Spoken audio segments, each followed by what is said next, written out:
மக்களை கொலை பண்றவன், கொள்ளையடிக்கிறவன், இந்த பாலியல் தொந்தரவு கொடுக்குறவன், பாலியல் பலாத்காரம் பண்றவன், சின்ன பிள்ளைங்களை ரேப் பண்ணி கொலை பண்றவன், இவங்க எல்லாம் வந்து சிறைக்குள்ள ஜாலியா இருக்காங்க, ரொம்பவே சுதந்திரமா இருக்காங்க.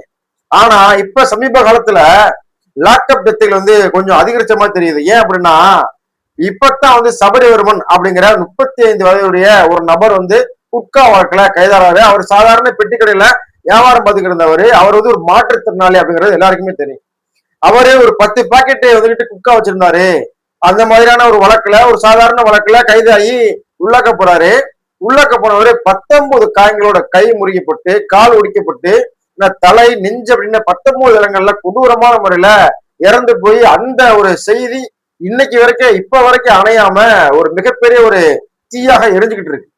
அதே சூழ்நிலை இப்ப ரீசெண்டா பார்த்தோம்னா இந்த பாலாஜி அப்படிங்கிறவர் வந்து இதே குட்கா வழக்குல கைதாகி அவரும் வந்து இதே பெட்டிக்கடா வச்சிருக்காரு.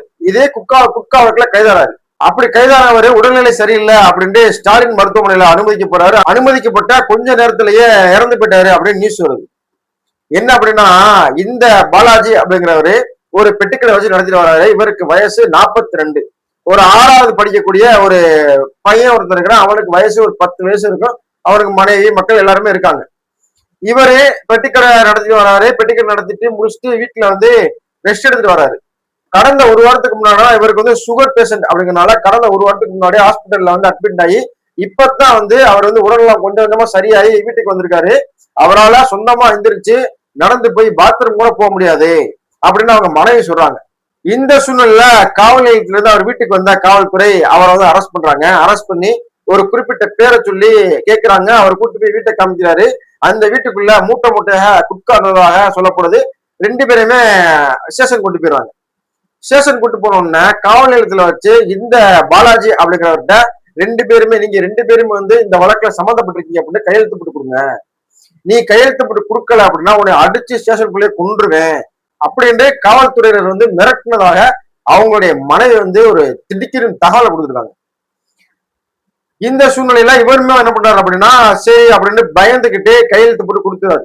ஆனா இவரை கூட்டிட்டு போகும்போது அவங்க மனைவி கேட்டிருக்காங்க, இவர் வந்து ஏற்கனவே உடல்நிலை வந்து ரொம்ப சரியில்லாம இருக்கு, இவர் வந்து இந்த கேஸ்ல வந்து இன்வால்வ் பண்ணாதீங்க, இவருக்கும் அந்த கேஸுக்கும் எந்த சம்மந்தமும் இல்ல, இவர் வந்து விட்டுருங்க அப்படின்னு எவ்வளவோ சொல்லி பார்த்திருக்காங்க. அவரு சொல்லிருக்காரு காவல்துறை அதிகாரி, இல்லம்மா நாங்க வந்து சின்ன விசாரணை தான் கூட்டு போறோம், கூட்டு போயிட்டு நாங்க வந்து அவங்க அதற்கான சிகிச்சையெல்லாம் அழிச்சு திருப்பி நாங்க கூட்டு வந்து வீட்டிலேயே விட்டுருவோம் அப்படிங்கிற மாதிரி சொல்லி கூட்டு போயிருக்காங்க. கூட்டு போனவங்க 10 மணி ஆச்சு, 11 மணி ஆச்சு, 1 மணி ஆச்சு வரல. என்ன அப்படின்னு விசாரிச்சா 2 பேரையுமே அரெஸ்ட் பண்ணி ஜெயில அடைச்சாச்சு, ரிமாண்ட் பண்ணியாச்சு அப்படின்னு ஒரு தகவல் வருது. சரின்ட்டு இவங்க போய் மறுபடியும் பாக்குறாங்க.